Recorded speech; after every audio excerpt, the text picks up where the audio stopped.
you do know I am high again. Alright. So, 2 weeks ago, Pastor Burmy asked me, well, he told me I was going to be speaking at the Camp Out worship service. When he told me this, he gave me one general theme that I had to cover, and that was nature. I'm not all too familiar with it. Personally speaking, I'm more of a city boy, and I'm not the type to rough it out in the wilds like every weekend, doing that all the time. But despite that, I still tried my best to absorb the energy of God's majesty out here in the wild. So while I was here, I went down to the beach and took a walk around there. I went down to the cliff and took a walk around there. And during this time, I was looking for God. Was he on the edge of the cliff? I asked myself. Was he under the lifeguard station? Yet, for some reason, despite all the different places that I was looking, I found him in the one place that I wasn't really expecting to find him. I found God himself right here. Right there.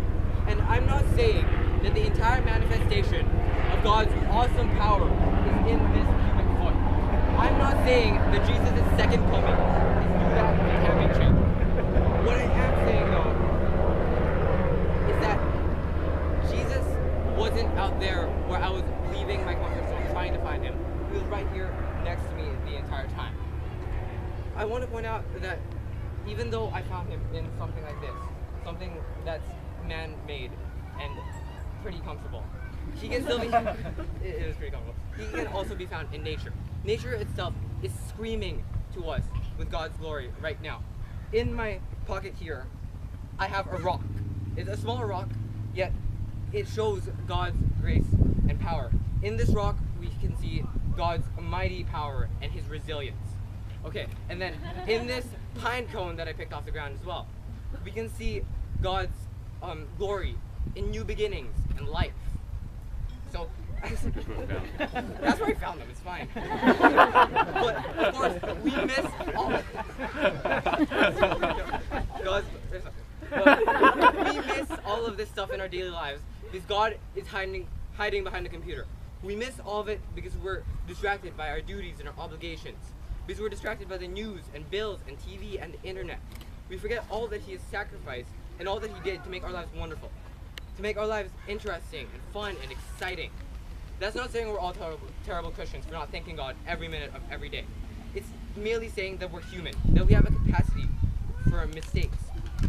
What I'm trying to say is that God is with you wherever and whenever you need, which is basically all the time. One time, while I was at my favorite vacation spot, the dentist's office, I noticed a poster that had this story on it that applies to this. A man was once walking with God on the beach, and as they were walking, the man kept looking behind them, seeing 2 pairs of footprints. One pair was his, and the other was God's. Eventually, the man noticed that one pair of footprints disappeared, and he was scared.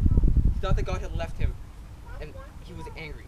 Angered, he was yelling to the heavens, but God came back and he answered. The man asked why God left him behind, pointing out that only 1 pair of footprints was left on the beach. He asked why God would ever leave him.